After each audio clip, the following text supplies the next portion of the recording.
back, all of you beautiful people, and thank you so much for tuning into another week of Wishing You Wellness. If you're new here, hello, much love to you. If you've been here since day one, welcome back, fam. I love you so much. I appreciate you so much. I don't want to waste a second of time today doing the little build-up thing I normally do because I'm just too excited about the guest I have today. Today in our little makeshift studio, I have the lovely Shei Phan. You may remember her as a runner-up from America's Next Top Model, but what you may not know is since then, she has been killing the goddamn game, okay? She's an artist, she's an advocate, boss bitch, and the visionary behind Panda Nation. Shei, welcome to Wishing You Wellness, and I'd love to just open up some space for you to share a little bit about who you are, where you're from, and what just lights your soul on fire. Hey, Phil, thank you, Allison. I'm so happy to be here. That was a great introduction. So yes, Shei Phan here. I'm an artist. I work in the cannabis industry. I do a lot for dispensaries and then also local businesses. And then I also do a lot of custom self-portraits for people. Either it's for like their loved ones, it's for loved ones that might have passed away, or it's just something that they want to represent themselves, which is really cool because I get to kind of put their personal story into a painting. So those are a lot of fun. I really enjoy doing those. I've just been traveling this summer, just kind of getting out and, kind of seeing different perspectives on culture, on food, on just how people think, and just, I don't know, it's just been really amazing to connect with so many different types of people. I'm just enjoying being here, and I'm just kind of on this little journey of mine, and it's a weird kind of feeling because I mean, some of y'all know, I've recently gone through a breakup, which has been really hard, but it's it was much needed. And I'm very happy, but I'm also still hurting, but I'm healing, and I'm figuring things out. So it's I feel like I've kind of been there a little for the journey. Through Instagram, I just see you making art and using that as coping. And so that was one thing I really wanted to talk about today was art as a therapy strategy, because when I was in this intensive outpatient program a while back, we did a very small touch of art therapy. They put on some music and then they were just create whatever comes up. And it was so therapeutic for me. And I was like, wow, I should be doing this more. So what's your experience been with that? So in the past, I used to paint more, to just kind of express what I've gone through. But here lately, I've been writing a lot more. Doing poetries, even doing short kind of stories of just the experiences I've gone through. And I think that's helped just release a lot, and especially release a lot of anger. I have anger issues, and I'm trying to understand those because I'm such a cool person and I just love getting along with people, and I just love it. But it's when I get to a point, it's I kind of just explode. Bam. And it's a little scary. So that has helped to where, learning my emotions, learning how to control my reaction. So I'm let me write it down. Let me reread it. Let me kind of figure out how I feel, where I'm at before I just explode on someone, So that in its own has been very helpful with just kind of learning myself. Yeah. And then also I feel when I write, it's a different part of me writing. So when I go back and reread it, I'm okay, you speaking some wisdom right here. Okay. It's almost you're giving therapy to yourself. Yeah. For the first time ever, I'm taking my own advice. And when you look back on it, it is, I feel everyone, it's really hard to listen to yourself because you kind of don't know, you know what I'm saying? Wait, this is me. I'm saying this, no one's really kind of telling me what to do. And so sometimes it's hard to just follow and trust yourself. But I have had plenty of lessons. And even when I go back and read or go back to my paintings or my stories, I'm just I was right. Stop being so hard-headed. Stop being on that. And I think it's beautiful how you have a lot of different facets going for this journey to healing your trauma and self-discovery, because you've got the stuff going with the poetry and the writing, and you're also doing the solo travel thing. And that I mean, I only did that for a little while in college, but that was hugely transformative to me. And I saw that you were in Asia, and so I'm curious about where all you went because I've only been to Taiwan over there, but it was Oh by yeah. far the best place that I have ever been. And so I've been dying to go back to Asia, and I see you just globetrotting. So where have you been? Well, so this past trip, we were just in Thailand, but we went everywhere. We were like in the north, we were like in the middle, we're in the south, we went to the islands. Like we, because my friend that went with us, Mary Lane, she used to teach over there. So she kind of, she knows the locals. Like we went to like the schools, like she knows the hostels because she's very about kind of like balling on a budget, you know what I'm saying? Like it's still gonna be fun, but we making it work, you know what I'm But we saying? gonna be smart about it. Right. But yeah, so we were just everywhere in Thailand. I do plan on going to Vietnam next year, so that's kind of, so I'm half Vietnamese, but I Okay. didn't really grow up with the Asian side of my family, so it's kind of, I'm like I kind of want to get in touch with, my roots a little bit. I've always wanted to do that, like go back to where your ancestors are from and just stand in Hmm. that space because I feel like that has to be such an energetic high. Yeah, like you feel it. Cause I mean, every like Asian, cause I went to Korea, for top model, and then just going to Thailand, like I just feel connected to like that Asian culture. And I think it's Mhm. like, since I didn't grow up with it, it's like, well, I mean, I love the Korean culture, but I love the Thailand culture, but it's like, just give me all the Asians. Yeah. And I think it's beautiful that it's never too late for you to have that culture. Like, just because you didn't grow up with it doesn't Yeah. mean that now you are like on the outside of it. You can still kind of like angle yourself towards it slowly. And I think that's beautiful. Yeah. Another thing I wanted to talk about on this topic is so this is something I've wanted to get into with somebody, but I haven't known who. And like I feel like you're the person. So travel. There are mental health benefits and negatives to travel, especially long-term travel. Yes. Yes. As far as like the mental health benefits, I think it's, well, for me, it's just great to get out of a place, especially like if you're feeling like stuck or depressed or like, uninspired, and just like, being in Oklahoma is great, but it's still missing something. So just being able to leave and, like I said, just kind of get a fresh perspective on just something totally different, and like Mm, enter into like this whole world that you have nothing, you don't know about, you don't know the language, you don't know how they operate their customs. So I mean, I love it. I think it's just amazing because we got to be part of like the Bangkok experience, the city experience, and then we also went to the wow. islands, and the islands was my favorite because just like the bungalow we stayed in was like literally like 20 feet from the ocean, and just like waking up and there's just like animals, like I made like a little cat friend, Stop. and it was Oh, I just would like, love that. yeah, like just like being like just in a good space, and everyone's so happy over there too. Hmm. Thailand, like they love Americans and they're just so nice and they want to help you with everything, and it's just like, yeah, I love this. Yes, I think the people you meet along the way are such a benefit. And I feel like travel for me is like 95% incredible for my mental health. And then the 5% when it's not is when I'm traveling extensively for like 3 or 4 or 5 Yeah. months and I don't take care of myself. And like that'll catch you.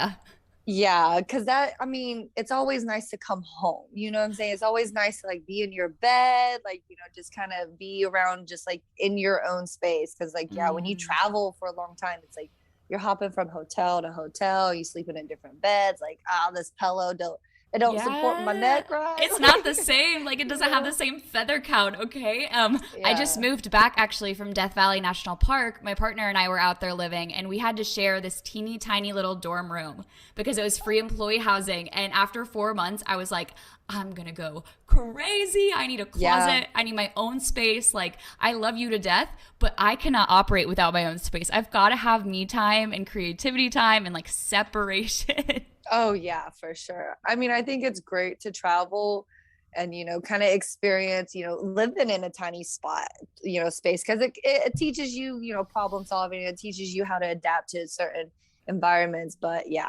after a month, you're just like, bruh, like, get away. Yeah, and it was 105 degrees at the end of March one day, and I was like, this is not gonna fly because it's gonna be 135 by July. And so we ended up moving home because there was no hospitals, and I was also like, yeah, 140 if I have a stroke.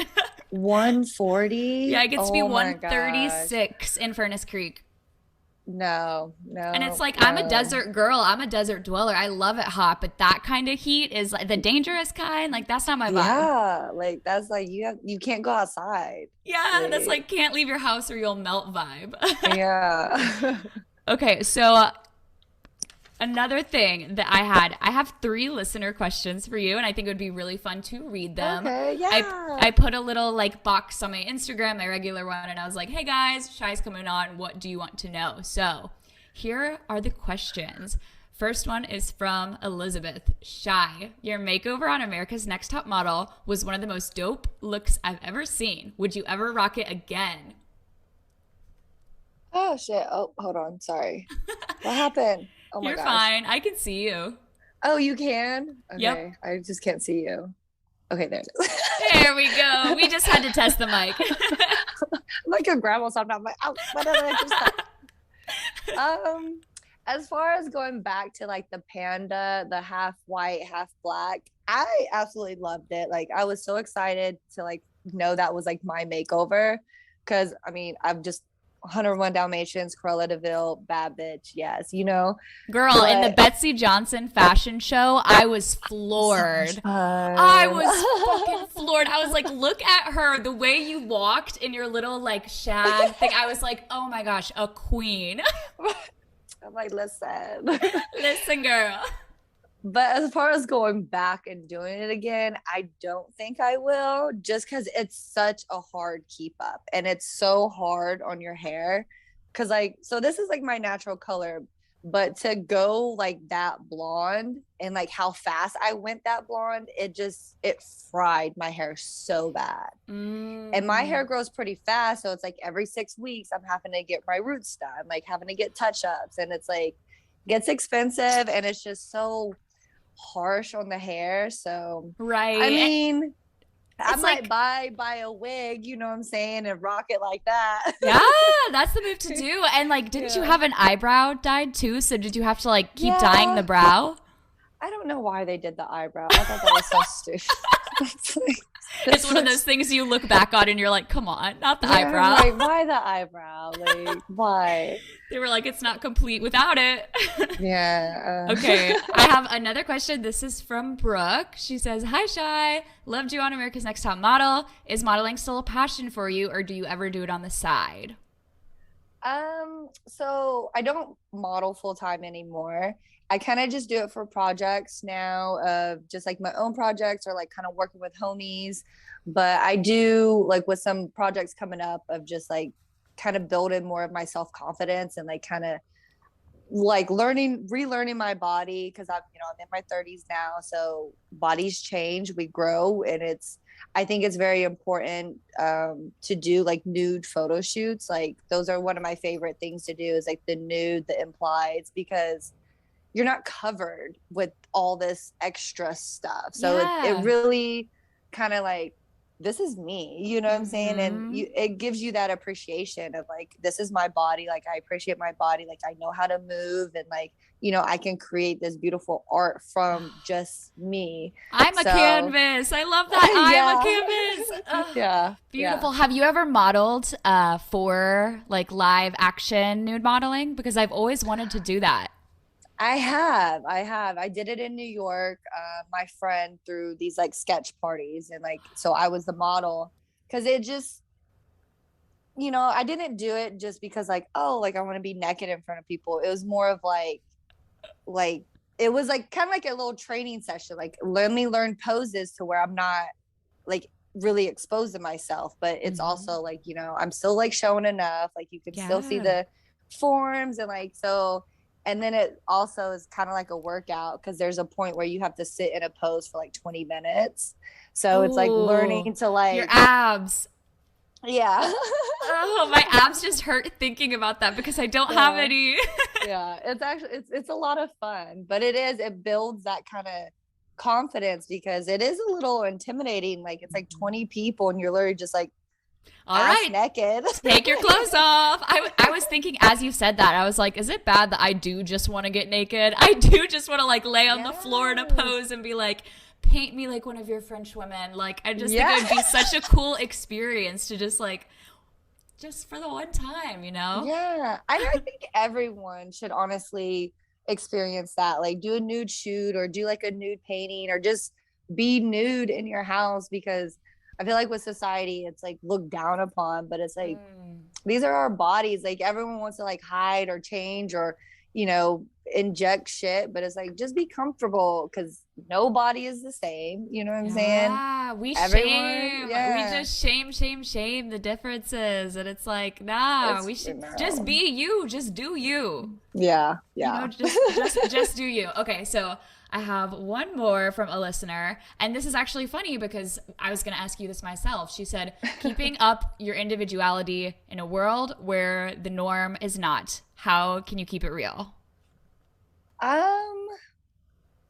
I mean, I think it's very hard, but like I've never really been like I don't have an addictive personality. So even like when it came to like drinking or smoking or drugs, it was always like my choice of like, I want to do that. My mom is a very strong woman. She's a single mother. She raised all of us kids, you know what I'm saying? She didn't really have any help. So I think just like seeing that too, it's like, if she can do that, like I can just be me. And I've just always had to express myself. Like I've never wanted to really be anyone else. You know what I'm saying? Like I have people was like, yes, they inspire me, and I'm like, go girl, like do your thing, you know what I'm saying? But it's like I don't like copying, and maybe that's the artist. And like Salvador Dali is like one of, you know, my favorite artists, and just like how he is just so himself and weird, and like how I have to tell you something. I have to tell you something so funny. So I babysat a dog last week, and his name was Salvador Doggy, and he had these big long ears, and he looked like the painting of the clocks. Like he looked just like the clocks. Oh my gosh, Salvador Doggy. I'll send you his Instagram, because he has an Instagram, and he is just like the best thing. When I met him, they were like, doesn't he look like a Dolly painting? And I was like, yeah, honestly, he does. I love it. And yeah, I think it's just important, like, because I've even had people like hang out with my friend group, and like she was kind of silent. I was like, girl, you good? She's like, yeah. She's like, I've just never been around real friends. And like when she said that, I was like, damn, like I felt bad, because I was like, you know, I really cherish my friendships, because we are all very much like big personalities, and we all kind of do our own thing, but we all, you know, we kind of keep each other accountable, put each other in check, and be like, girl, like probably shouldn't do that. Like that came off rude, or like, you know, like that's not cute. We're not going to wear that. And I think it's just knowing that it's like, it's okay to be honest, but it's also how you go about it, the delivery. Yeah, the delivery. Yeah. But you're so right though. It's like a good friend is gonna be like, oh yeah, like that's fine, text your ex. A great friend is gonna be like, bitch, give me the damn phone. We ain't doing this tonight.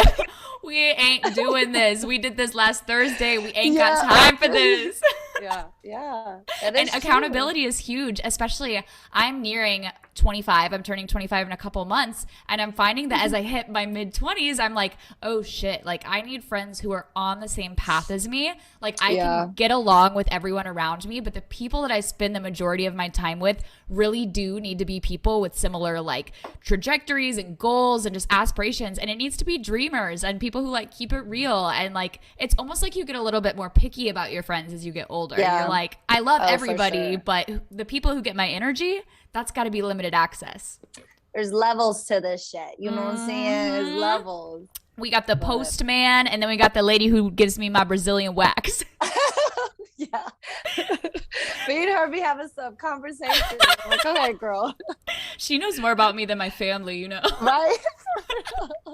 when I was when I was living in New Jersey, don't ask me why I was living in New Jersey. I don't know either. I went and I got a Brazilian done, and they brought me like champagne before it, and I was like, oh well, this is like gonna soften the blow. It's like putting a little Band-Aid on a stab wound. I love it. Thank you. Can I get another one? Can you get the bottle, please? Yeah, just bring it on. Just tap the keg, you know. So, okay, you had brought up something. You had brought up not having an addictive personality, which brought up something I wanted to bring up. So I'm sure that, yeah, you definitely know because we're friends on social media that I'm a recovering addict. I'm like something like 7 months clean with a relapse or two in the middle. Yes, but I thought this is like vulnerable moment here. My partner reminded me of this 2 days ago. He was like, look at this video on my phone. And he shows me this video and it's me in bed, like all messed up on the pills. And I'm watching America's Next Top Model. And I'm watching I'm watching your fucking season. And he was talking to me and he was like, remember you used to always be like, look at that girl on the runway. Like she's got sparks. She's alive. Like I'm going to get back to that point. And then I was like, oh my gosh. Now 2 years later, here I am sober and sitting here talking with the person that I looked up to on TV during my addiction. I was like, how beautiful is that? That's incredible. It's like, it is. It's all like you manifested it. You know what I'm saying? You pulled yourself out of that shit and your energy and we fucking connected, girl. Dude, we did. As soon as I saw your page, I was like, and then I started stalking Panda Nation, which brings me to, would you like to tell the listeners a little bit about Panda Nation? Because I think they need to know. So yeah, Panda Nation. I'm starting to bring it back slowly. I kind of fell off of it a little bit, but so Panda Nation kind of came about right before Top Model. Just because I was like, I knew I was going on TV and like, yes, I love modeling and I love being in that, but I also want people to know me as an artist because that's, you know, that's my first love. Like that's who I am. Like I am an artist. So I just came up with this character, you know, the panda skeleton, and each of them kind of represents like unity and kind of threatens you with a good message. You know, they smoke weed, like they, you know, they down for the ride, but they all have their own like backstory. You know, they all come from, you know, from the dirt or they come from a fucking dynasty, but we in it together. And, you know, pandas are just a universal, I feel like, just something you can love. Everyone loves pandas. Everybody loves pandas. Who hates pandas? I know. So yeah, Panda Nation is like a big family, and it's just kind of bringing all cultures together, all types of people together, and just like knowing like you are you, like you're very individual, like you have like your own shit about you. You know what I'm saying? Like no one else can be you. And I think sticking true to yourself and the individuality, and that I feel like that's your whole, like, to sum you up in one word, I feel like individual. Like you do your own thing, you march to the beat of your own drum, and I admire that so much because like one thing I've been overcoming is just growing up with codependency issues because I grew up with a family that really babied me, and at the time that was great.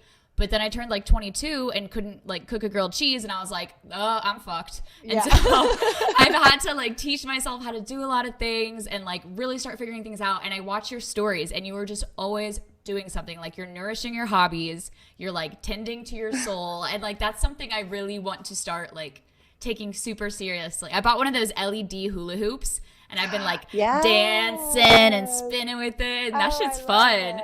It's fun. I bought it for raves and I was like, I can still just like bring this out to the bar and see if anybody who wants to see my tricks. I love it. Yeah, I think that's awesome. Like you just have to, and it's just figuring out yourself too. You know what I'm saying? Like no one's perfect. Like everyone has trauma of some sort. Like no one is better than another person. And I think that's why like Panda Nation too is like, we're all fucking weirdos. We're all creatives, but we all like have like these beautiful souls and we connect and we get it. And we're here to like uplift people and not be like, well, I introduced you to her, so you need to go through me before you get like, you know, claiming credit. It's like there's no gatekeeping at all. No. We don't gatekeep. We don't do that. We allow everybody in. Yes. And I can speak on the validity of that because the first time I ever messaged you, you responded and you were like, thanks, Panda. And I was like, my heart just got so warm. I was like, that was so endearing. Why did I love that, Panda? Yes, yeah. They're warm, they're fuzzy.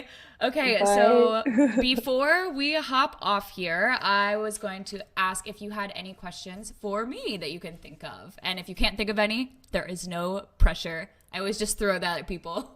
yeah, I just want to know, like, what's your next like project? You know what I'm saying? I mean, you're doing this podcast. I always see you doing something creative and, in the mountains or whatever. So, So I think up next for me is really just focusing in on the growth of my podcast, because eventually I want to start writing like books and blogging full time, start a YouTube channel, and I just want to become like a full-time creator so that I can live not necessarily on the road, because I've learned that's exhausting, but live near a beach and like be able to travel whenever I want and not have to have office hours and just like, yeah.